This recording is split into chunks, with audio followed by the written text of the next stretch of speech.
তেলৰ দাম একচুৱেলি হ'ব লাগে আপোনাৰ 150 টকা, ডিজেলৰ দাম হ'ব লাগে 130 টকা, পেট্ৰলৰ দাম হ'ব লাগে আপোনাৰ 150 টকা। কিন্তু আমাৰ চৰকাৰৰ এটা পলিচি লৈছে যে আমি তেলৰ দাম কোনো কাৰণত নবঢ়াওঁ বুলি ভাবি লৈছে। এইকাৰণে ভাবিছিলে কি যাতে আপোনাৰ সৰ্বসাধাৰণ ৰাইজে আপোনাৰ মানে মূল্য বৃদ্ধিৰ পৰা তেওঁলোকে সকাহ পাই থাকে। কাৰণ তেলৰ দাম বঢ়াৰ লগে লগে আপোনাৰ মূল্য বৃদ্ধিটো একটা আকস্মিকভাৱে বাঢ়ি যাব, ইমিডিয়েটলি বাঢ়িব এইটো। আপুনি বেছি দূৰত যাব নালাগে, আমাৰ চুবুৰীয়া ৰাজ্য আপুনি নেপালত যাওক, আপুনি যাওক, বাংলাদেশত যাওক, আপুনি পাকিস্তানত যাওক বা আপুনি ইণ্ডোনেছিয়াত যাওক, সকলোতে আপোনাৰ তেলৰ দাম আজিৰ ডেটত আপোনাৰ 120 টকাৰ পৰা 150 টকা হৈছে। আপোনাৰ পাকিস্তানতো 200 টকালৈকে আপোনাৰ তেলৰ দাম হৈছে। কিন্তু আমাৰ ভাৰতবৰ্ষত হোৱা নাই, হিচাপত হ'ব লাগিছিলে। কিন্তু চৰকাৰে এটা পলিচি বনাই লৈছে কি আমি তেলৰ দামটো কেনেকৈ আমি ইয়াক মানে নিয়ন্ত্ৰণ কৰি ৰাখিব পাৰোঁ। আৰু সেইকাৰণে আজি দেখিব আপোনাৰ তেলৰ দাম যদিও বাঢ়িছে, আপোনাৰ মিনিমাম এটা আপোনাৰ 2 টকা বাঢ়িছে। তাকো বিগত আপোনাৰ 5টা বছৰ তেলৰ দাম বঢ়াই নাই ক'তো আপোনাৰ। আগত যিটো আপোনাৰ তেলৰ দাম বঢ়াৰ যিটো প্ৰৱণতা আছিলে আপোনাৰ প্ৰত্যেক আপোনাৰ সপ্তাহত, প্ৰত্যেক আপোনাৰ মাহতে আপোনাৰ কিবা 50 পইচা, 2 টকা, 1 টকা এনেকৈ বাঢ়ি থাকে। কিন্তু আমাৰ চৰকাৰৰ এটা মানে পলিচি আছিল কি 100 টকাৰ ভিতৰত আপোনাৰ যাতে তেলৰ দামটো তেওঁলোকে আপোনাৰ মানে নিয়ন্ত্ৰণ কৰি ৰাখিব পাৰে।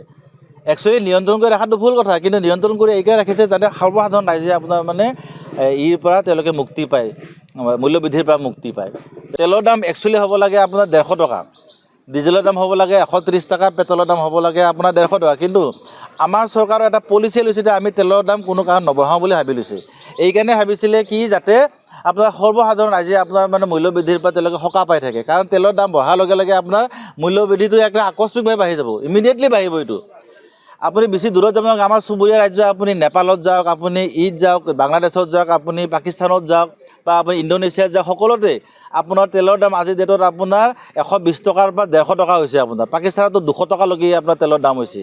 কিন্তু আমাৰ ভাৰতবৰ্ষত হোৱা নাই, হিচাপত হ'ব লাগিছিলে। কিন্তু চৰকাৰে এটা পলিচি বনাই লৈছে কি আমি তেলৰ দামটো কেনেকৈ আমি ইয়াক মানে নিয়ন্ত্ৰণ কৰি ৰাখিব পাৰোঁ।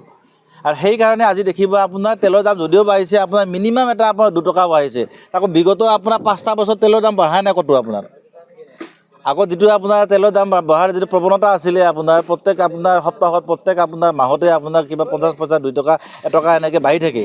কিন্তু আমাৰ চৰকাৰৰ এটা মানে পলিচি আছিল কি 100 টকাৰ ভিতৰত আপোনাৰ যাতে তেলৰ দামটো তেওঁলোকে আপোনাৰ মানে নিয়ন্ত্ৰণ কৰি ৰাখিব পাৰে।